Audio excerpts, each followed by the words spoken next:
Giro d'Italia Stage 8, last one goes up Pontchâteau. Pidcock's in the pink jersey and he's going to go win it and smash everyone today. This is the GC before the stage: Pidcock, Colleoni, Aliotti, Van den Bieles, and then everyone else pretty much irrelevant. Those are the people you've got to keep your eyes on. Van den Bieles is in the multicoloured jersey, so there's the Mortarolo. It's like 11%, very tough. Everyone's in their smallest gear.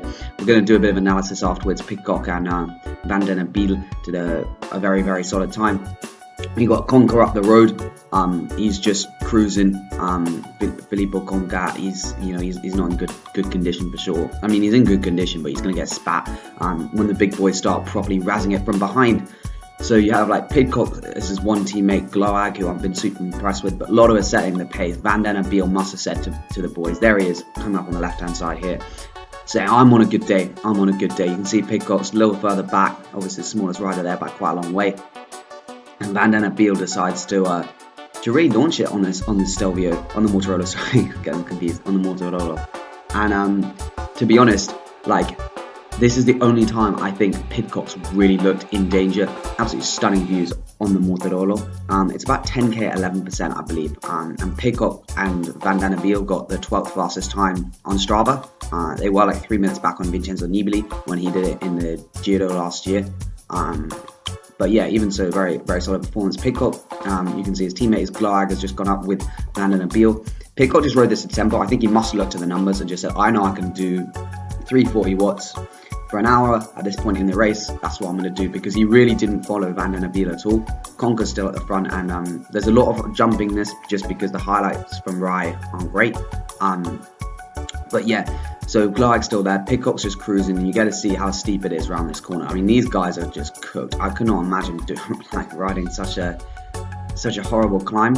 And Van den Bieles setting a good tempo. You can see Colleoni, he's got something on his right arm, which is always puts him out. Aliotti's been dropped by now. And Colleoni, he's looked pretty solid, but he's significantly bigger than Van den Bieles. I mean, look how narrow Van den Bieles' handlebars are. It's absolutely mental. And Pidcock's just cruising with them as well. I mean, this is more of a flatter section, probably only 6-7% at this point. But it stays pretty consistent, apart from the hairpins where it's really, really steep.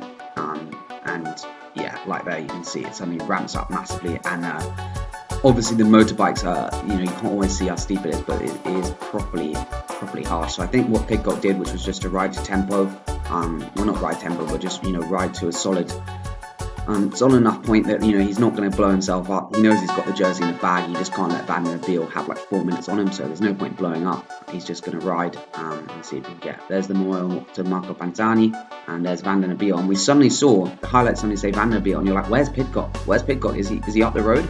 Now Pidcock got spat. And at this moment in time, you're like, that's actually pretty significant. I timed that as about a 10-12 second gap. But Pidcock doesn't panic. Pidcock just gets on the hoods and just grinds it out, to be honest, on the top, sorry. And he's out the saddle now, but he's just looking at the numbers and just riding, full up the climb, but not blowing himself up, as I said before. Someone commented the video, he looks natural on a bike, and I think he's been racing since 10 or 12 or something, so it's pretty, he does look class on a bike. So yeah, I think it was a good stage by him. It's pretty interesting to see though that he did actually get dropped. And Van den Bieles, I think, must have had some bad luck early on because he's quite far down the GC. But he seemed really, really strong on this stage.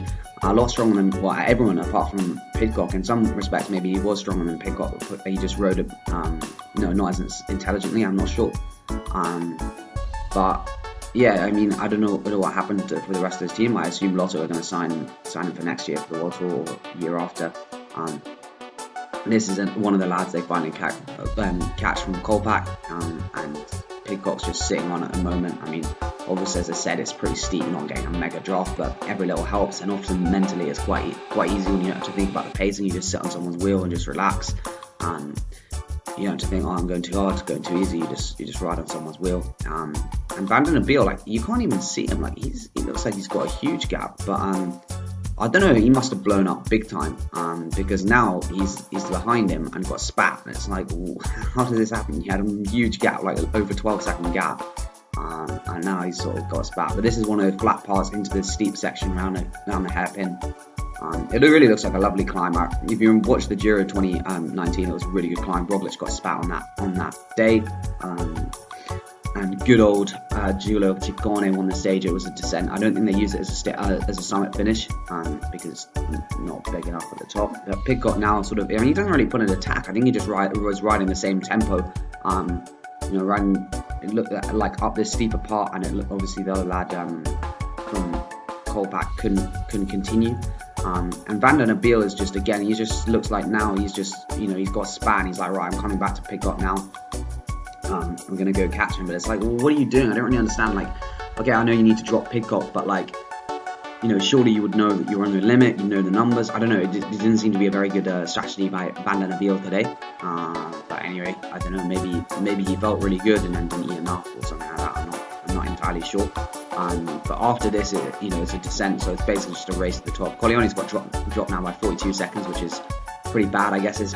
He's still going to get on the podium, but his second position is looking worse and worse the whole time because the time gap between Colleone, Aliotti is completely out of it now, so Van den Bieles definitely got a podium spot now. He's 2 minutes down Aliotti. He was in third place before the stage, and Colleone was in second. So Van den Bieles was in fourth, so he's definitely got a podium now, but I guess he wants to get second. And I think everyone knows that you're not going to drop Pidcock in this race so far. He's just looked head and shoulders above everyone, and there wasn't even a time trial. Like, Pidcock is one of those people like Remco who's really, really good on the time trial, even though he's very small. So you'd expect, he'd lose time on the TT. He wouldn't lose time on the TT. He wouldn't necessarily gain, but he came fourth in European. So it's like in the under 23 category. So he's not bad. Anyway, he goes to the top, get some food, get some drinks, and they're ready. They sort of know, like, he doesn't have any pressure to drive this pace because he's in the leader's jersey. There's nothing on him, so he can sit on Van den Bieles a lot, and that's what he does as he's a clever rider.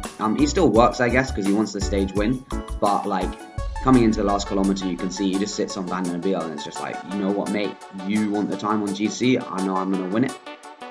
I guess it's like, for him, what's the point of not riding? Like, you distance everyone, it's safer. You've got rid of Colleone, who maybe could come back and attack you. It's easier if you ride through, but I don't think, he wasn't riding like absolutely full. Colleone's now 3 minutes 48 back, so that's pretty calm. And Zoccolato, which I think was the guy who was riding for Kolpak, he's a minute and 10 now, so they've got a huge gap, 1.2 kilometers to go. The other thing with Pidcock is that he's got a really good sprint. He's actually won the elite Criterium Championships in the UK, which is, mainly competed by domestic riders, but he won it when he was 17.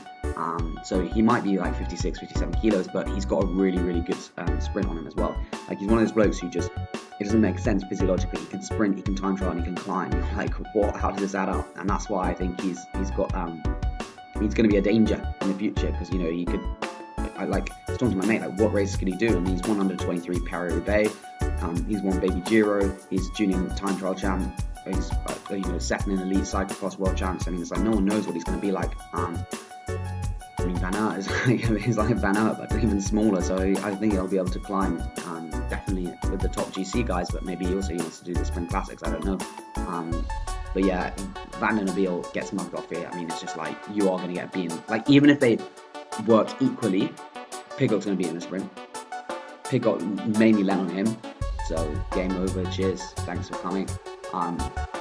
Is pretty much how this sprint ends up coming. It's a slight uphill drag, which I guess suits the lighter rider even more, which is Pidcock. The other guy, he looks like a classic GC guy, Van den Bieles, slightly taller. I don't think he is. I think he probably is only like 60, 61 kilos. It's just Pidcock so small that it makes him look, more like a 70 kilo rider, but I don't think he is Van den Bieles. But yeah, this is coming up towards the finale in the barrier sections. There's not much tactics going on here. It's sit on and then gas it in the sprint. We're going to get the heads up shot when this motorbike pulls in just on the left here. 150 meters to go, as you saw on the barriers. Pidcock now gets in the drops and just says, yeah, cheerio lad, I'm going for a stage win. And Van den Bieles is like, yeah, fair enough mate, no worries. And Pidcock's like, right, 3 stages in a row, overall win, won like every jersey, I think. Here we go. So he won that's him winning the overall, obviously, on the stage. So that's the stage podium. Gets his little elbow flick. stage win. Then we go over, then he's got the GC win, then he's got the points jersey. I'll leave them all in, but he won everything. Anyway, cheers for watching. Hope you did enjoy this video. We'll go over to the power part in a minute, and see what sort of numbers these boys are doing up the Pontchâteau.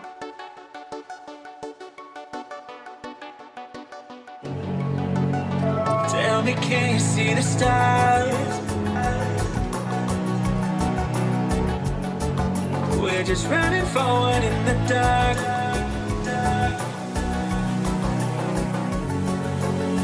You knew just what my soul needed. Two hearts, we share the same beating. Is this what